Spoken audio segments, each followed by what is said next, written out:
সরকার পরিবর্তন যদি হয়ে যায় তাহলে কি এসএসসি গ্রুপ সি গ্রুপ ডির পরীক্ষা বাতিল? এই যে এসএসসির গ্রুপ সি গ্রুপ ডি পরীক্ষা আপনারা দিয়েছেন, সেখানে রেজাল্ট কবে আসবে? ইন্টারভিউ সেটা কবে শুরু হবে? কতদিন লাগবে ইন্টারভিউতে? ফাইনালি প্যানেল আসবে কবে? জানানোর চেষ্টা করব আজকের এই ভিডিওর মাধ্যমে। কারণ বেশ কিছু তথ্য কিন্তু আমি সংগ্রহ করার চেষ্টা করেছিলাম এবং তথ্য পেয়েছি। এছাড়াও অবশ্যই আলোচনা করার চেষ্টা করব যে এই যে ডিলেটা হচ্ছে নিয়োগটা কেন্দ্র করে, এই ডিলে হওয়ার কারণে সত্যিই কি কোনো রকম শূন্যপদ বাড়তে চলেছে? যেটা কিনা অনেক জায়গায়ই অনেকে আলোচনা করছেন।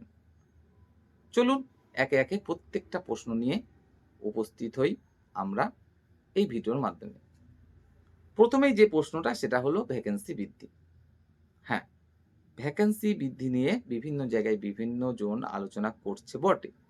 তবে আপনাদের জানাতে চাইব যে না, এই যে নিয়োগ প্রক্রিয়া, যেখানে গ্রুপ ডি এর ক্ষেত্রে ২৫০০ মতো আর গ্রুপ সি এর ক্ষেত্রে ২৫০০ মতো এবং গ্রুপ ডি এর ক্ষেত্রে ৫৫০০ মতো শূন্যপদ রয়েছে।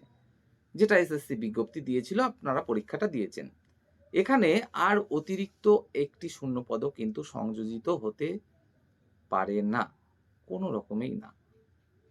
আপনারা অনেকেই বলবেন, বিগত দিনে আপনারা বিভিন্ন চাকরির পরীক্ষায় দেখেছেন যে বিভিন্ন কারণে নিয়োগটা ডিলে হওয়ার ক্ষেত্রে দেখেছেন অতিরিক্ত শূন্যপদ বৃদ্ধি করতে।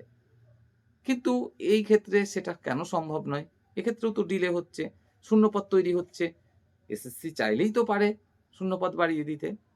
হ্যাঁ, আমরা দেখেছি অতীতে এরকম বিভিন্ন চাকরির পরীক্ষার ক্ষেত্রে হতে। কিন্তু না। এই যে নিয়োগ প্রক্রিয়াটা, এখানে কিন্তু এরকম ঘটনা ঘটার কোনো রকম সম্ভাবনা নেই। এটা আপনাদের মাথায় রাখতে হবে। যে ভ্যাকেন্সিটা বিজ্ঞপ্তিতে দেয়া হয়েছিল, সেই ভ্যাকেন্সিতেই কিন্তু নিয়োগটা হবে। অতিরিক্ত একটি শূন্যপদও কিন্তু আর দেওয়া হবে না। এই যে নিয়োগ প্রক্রিয়াটা, এটা কিন্তু অন্য নিয়োগের থেকে অনেকটাই আলাদা। এটা আপনাদের মাথায় রাখা উচিত। এই নিয়োগ প্রক্রিয়াটা পুরোটাই কিন্তু সুপ্রিম কোর্টের নির্দেশ অনুযায়ী হচ্ছে, চাকরি বাতিলকে কেন্দ্র করে। তাই আপনাদের ধরে নিতেই হবে অন্যান্য যে নিয়োগ প্রক্রিয়া সেটা থেকে এটা অনেকটাই আলাদা এবং এখানে বিজ্ঞপ্তি অনুসারে যা দেয়া হয়েছিল শূন্যপদ বা যে নিয়ম সেখানে উল্লেখ করা হয়েছিল, কোনো নড়চড় কিন্তু করা হবে না। অর্থাৎ ভ্যাকেন্সি এখানে কোনো রকমে কিন্তু আর কিছুই বাড়ছে না। যে ভ্যাকেন্সিটা ১ম বিজ্ঞপ্তিতে জারি করা হয়েছিল, সেই ভ্যাকেন্সিটাই কিন্তু এখানে থাকতে চলেছে। অর্থাৎ কোনো প্রকার ভ্যাকেন্সি আর বাড়ার কোনো রকম সম্ভাবনা কিন্তু নেই এই নিয়োগ প্রক্রিয়াতে। এর পরের যে গুরুত্বপূর্ণ প্রশ্নটা, তাহলে রেজাল্ট দিতে এত দেরি কেন করছে?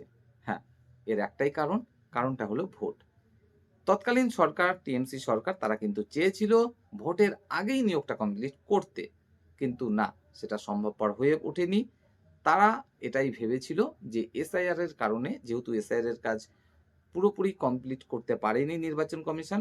হ্যাঁ, অবশ্যই বলব নির্বাচন কমিশন পুরোপুরি কমপ্লিট করতে পারেনি। এখনো পারেনি। কেন?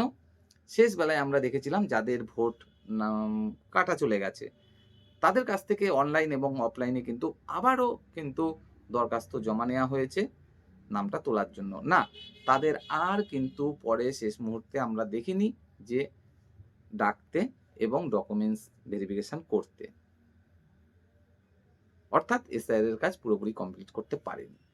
তো তৎকালীন সরকার, টিএমসি সরকার তারা এটাই ভেবেছিল যে নির্বাচন কমিশন হয়তো এসআইআর এর কাজ পুরোপুরি কমপ্লিট করবে এবং পুরোপুরি কমপ্লিট করে তারপরেই ভোটটা ঘোষণা করবে। অর্থাৎ আমরা আরো কিছুটা সময় পেয়ে যাব এবং সেই সময়ের মধ্যে আমরা অবশ্যই নিয়োগটাকে কমপ্লিট করে ফেলব এবং ভোটে সেটাকে নিয়ে আবার প্রচার করব। বাস্তবে সেটা হয়নি। হট করে নির্বাচন কমিশন ভোট ডিক্লেয়ার করে দিল। তাই এই নিয়োগ প্রক্রিয়াটা কিন্তু ডিলে হয়ে গেল ভোটের কারণেই। তো নতুন করে যারা সরকারে আসবে, সে টিএমসি আসুক বা অন্য কেউ আসুক, সরকার গঠনের পরপরই কিন্তু আপনারা দেখতে চলেছেন রেজাল্ট পাবলিশ হতে চলেছে। অর্থাৎ আপনারা কারা ইন্টারভিউতে ডাক পাচ্ছেন তখন আপনাদের কিন্তু পরিষ্কার হয়ে যাবে। অর্থাৎ ৪ তারিখে ভোট ঘোষণা হ আম গণনা হবে। তার কয়েকদিনের মধ্যেই সরকার গঠন হয়ে যাবে এবং তারপরেই কিন্তু আপনারা রেজাল্ট পেতে চলেছেন। অর্থাৎ মে মাসের হাফ, অর্থাৎ ১৫ তারিখ, তার মধ্যেই কিন্তু আপনারা দেখবেন রেজাল্ট পেয়ে গেছেন।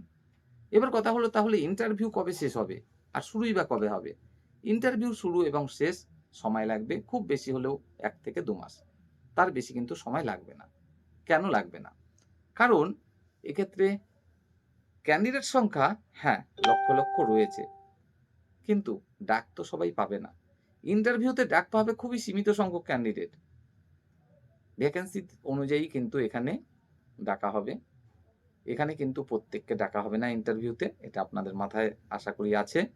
তো যেহেতু সর্বমোট ইন্টারভিউ দিতে চলেছে এই ১২ থেকে ১৪,০০০ ক্যান্ডিডেট, তাই এই সামান্য সংখ্যক ক্যান্ডিডেটের ইন্টারভিউ নিতে খুব একটা বেশি সময় লাগার কথা নয়।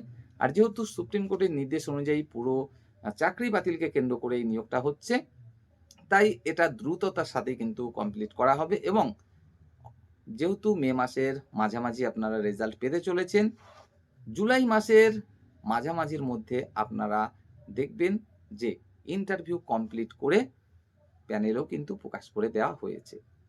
অর্থাৎ পুজোর আগেই আপনারা আবার নতুন করে কিন্তু স্কুলে ফিরতে পারছেন। যারা চাকরি হারিয়ে আবার পুনরায় চাকরি পাচ্ছেন। আর যারা নতুন করে চাকরিটা পাবেন তাদের জন্য তো সোনায় সোহাগা। কারণ এই যে এত সীমিত ভ্যাকেন্সি, এত লক্ষ, লক্ষ ক্যান্ডিডেট, সেখানে চাকরিটা পাওয়া সত্যি সোনায় সোহাগা ছাড়া আর কি বলব। তো যাই হোক, এই হলো বিষয়। এরপরে সবথেকে গুরুত্বপূর্ণ যে বিষয়টা সেটা নিয়ে চলুন একটু আলোচনা করা যাক। যদি কোনো রকমে হয়ে যায় সরকার পরিবর্তন, অর্থাৎ যদি বিজেপি সরকার চলে আসে, তাহলে কি হবে? তাহলে কি পরীক্ষাটা বাতিল হয়ে যাবে? কেন বাতিল হবে? নিশ্চয়ই কোনো গোলযোগ থাকতে হবে, তবে তো পরীক্ষাটা বাতিল হবে, তাই নয় কি? হ্যাঁ, চলুন এই বিষয়টাও একটু ক্লিয়ার বোঝার চেষ্টা করি। আপনারা অনেকেই বলবেন যে না, এই পরীক্ষায় তো কোনো দুর্নীতি হয়নি, প্রশ্ন ফাঁসের কোনো ব্যাপার-স্যাপার হয়নি। তাহলে পরীক্ষা কেন বাতিল হবে? কেন আমাদেরকে আবার নতুন করে পরীক্ষা দিতে হবে, পাস করতে হবে, ইন্টারভিউতে ডাক পেতে হবে? কেন? তো আপনাদের জানাতে চাইবো যে হ্যাঁ, এই পরীক্ষায় গ্রুপ ডি বলুন বা গ্রুপ সি বলুন, কোনো প্রশ্ন ফাঁসের ঘটনা আসেনি বা অন্য কোনো দুর্নীতি হয়নি। তাই স্বাভাবিকভাবেই প্রশ্ন এই নতুন করে পরীক্ষা দেওয়ার কিন্তু কোনো রকম প্রশ্ন এখানে নেই। অর্থাৎ এই যে পরীক্ষাটা আপনারা দিয়েছেন, এই পরীক্ষা কিন্তু বাতিল হবে না। যদি টিএমসি সরকারই আবার ক্ষমতায় আসে, তাহলে তো বাতিল হওয়ার কোনো প্রশ্নই ওঠে না। তাদের আমলেই বিজ্ঞপ্তি প্রকাশ হয়েছিল। অর্থাৎ তাদের পুরো সম্মতি এখানে রয়েছে। আর যদি সরকার পরিবর্তন হয়েও যায়, সেক্ষেত্রে যেহেতু এখানে কোনো রকম দুর্নীতি ঘটেনি, তাই স্বাভাবিকভাবেই কিন্তু পরীক্ষা বাতিলের কোনো প্রশ্ন ওঠে না। অর্থাৎ পরীক্ষা বাতিল হচ্ছে না। কিন্তু এখানে একটা সমস্যাও রয়েছে। সেই সমস্যাটা কি? হ্যাঁ, সেই সমস্যাটা কিন্তু রয়েছে এবং তার একটা যথেষ্ট প্রভাবও পড়তে পারে। যদি হয়ে যায় সরকার পরিবর্তন। কিন্তু সেটা কি? চলুন সেই বিষয়টাও আমরা একটু জানার বোঝার চেষ্টা করি। আপনাদের প্রত্যেকেরই জানা আছে, যারা এই পরীক্ষাটা দিয়েছেন, যে যারা যাদের এক্সপেরিয়েন্স আছে তাদের জন্য নির্দিষ্ট নম্বর কিন্তু এখানে বরাদ্দ রয়েছে। ঠিক টিচার নিয়োগের ক্ষেত্রে আমরা যেমন দেখেছিলাম ১০ নম্বর করে বরাদ্দ থাকতে, সেরকমটা গ্রুপ সি, গ্রুপ ডি তেও কিন্তু নির্দিষ্ট নম্বর বরাদ্দ রয়েছে। এই নম্বরটা কাদের জন্য বরাদ্দ রয়েছে? যাদের এক্সপেরিয়েন্স আছে। এবার প্রশ্ন হলো, যাদের এক্সপেরিয়েন্স আছে, কোনো একজন ক্যান্ডিডেট ইতিমধ্যে গ্রুপ ডিতে বা গ্রুপ সিতে চাকরি করছে, সেই লোকটা বা সেই মানুষটা নিশ্চয়ই এখানে আবার একই পোস্টে আবেদন করেনি বা করতে পারে না। একজন গ্রুপ ডিতে যদি চাকরি বর্তমানে করছে, সে গ্রুপ সিতে আবেদন করতে পারবে, কিন্তু তার জন্য তো অতিরিক্ত বরাদ্দ নম্বর পাবে না। আবার গ্রুপ সিতে যে এখন করছে, সে তো গ্রুপ ডিতে এমনিতেই তো আবেদন করবে না। আর গ্রুপ সিতে সে তো একই পোস্ট হয়ে যাচ্ছে, আবেদন করতে পারবে না। যেমন টিচাররা পারে না। তাহলে এই নম্বরটা পাবে কারা? এই নম্বরটা পাবে তারা যারা চাকরিটা হারিয়েছে সুপ্রিম কোর্টের নির্দেশ অনুযায়ী। অর্থাৎ বলা চলে এক অন্যভাবে দেখলে, যাদেরকে সুপ্রিম কোর্ট অপরাধী বলে মনে করে তাদের চাকরি থেকে বরখাস্ত করে দিল, তাদের জন্যই অতিরিক্ত নম্বরটা কিন্তু রাখা হয়েছে এক্সপিরিয়েন্সের নম্বর হিসাবে। এবং তার বিপরীতে কিন্তু আমরা দেখছি ফ্রেশার ক্যান্ডিডেট যারা তারা আদালতের অলরেডি দ্বারস্থ হয়েছে। তো যদি হয়ে যায় সরকার পরিবর্তন, সেক্ষেত্রে কিন্তু বর্তমানে আমরা যেমন দেখছি এসএসসি চাইছে, তারা যেমনটা বিজ্ঞপ্তি দিয়েছে তেমন অনুসারেই নিয়োগটা কমপ্লিট করতে, অর্থাৎ এক্সপিরিয়েন্সের যে নম্বরটা সেটা দিতে, যারা চাকরি হারিয়েছে তাদের জন্য। কিন্তু যদি হয়ে যায় সরকার পরিবর্তন, তাহলে এসএসসি যে এই একই অবস্থানে থাকবে তার কিন্তু কোনো নিশ্চয়তা নেই। না, তার সত্যিই কোনো নিশ্চয়তা নেই। কেন নেই? কারণ আমরা সকলেই জানি এসএসসি বলুন বা প্রাথমিক শিক্ষা পর্ষদ বলুন, প্রত্যেকেই কিন্তু কাজ করে থাকে কার নির্দেশ অনুসারে? সেই সময়কার সরকারের নির্দেশ অনুসারে। তাই যদি নতুন কোনো সরকার চলে আসে, তাহলে এসএসসি যে পুরনো অবস্থানেই থাকবে তার কিন্তু সত্যিই কোনো গ্যারান্টি নেই। সেক্ষেত্রে আদালতে যে কেস চলছে, ফ্রেশার ক্যান্ডিডেট তারা যে কেসটা করেছে, সেক্ষেত্রে হয়তোবা আমরা দেখতেও পারি যে এসএসসি তখন কিন্তু তার অবস্থান পাল্টে ফেলছে। অর্থাৎ সেক্ষেত্রে বিপরীত অবস্থান কিন্তু গ্রহণ করতেই পারে। তো যদি সেমনটা হয়, তাহলে যাদের এই এক্সপেরিয়েন্সের জন্য নম্বরটা পাওয়ার কথা ছিল, অর্থাৎ যারা কিছুদিন আগে চাকরি হারিয়েছেন, তাদের জন্য সত্যিই কিন্তু খুব খারাপ একটা প্রভাব পড়তে পারে। আর অবশ্যই এই একই প্রভাব কিন্তু একটা সুবর্ণ সুযোগ তৈরি করে দিতে পারে ফ্রেশার ক্যান্ডিডেটদের জন্য। তো এই হচ্ছে পুরো বিষয়। আশা করি পুরো বিষয়টা আপনাদের বোঝাতে পারলাম। তো যদি আপনাদের কিছু মন্তব্য থাকে অবশ্যই কমেন্ট আকারে জানাবেন। চ্যানেলটি সাবস্ক্রাইব করে সাথে থাকবেন। ভিডিওটি একটি লাইক করবেন। অন্য বন্ধুদের জন্য অবশ্যই ভিডিওটি শেয়ার করবেন।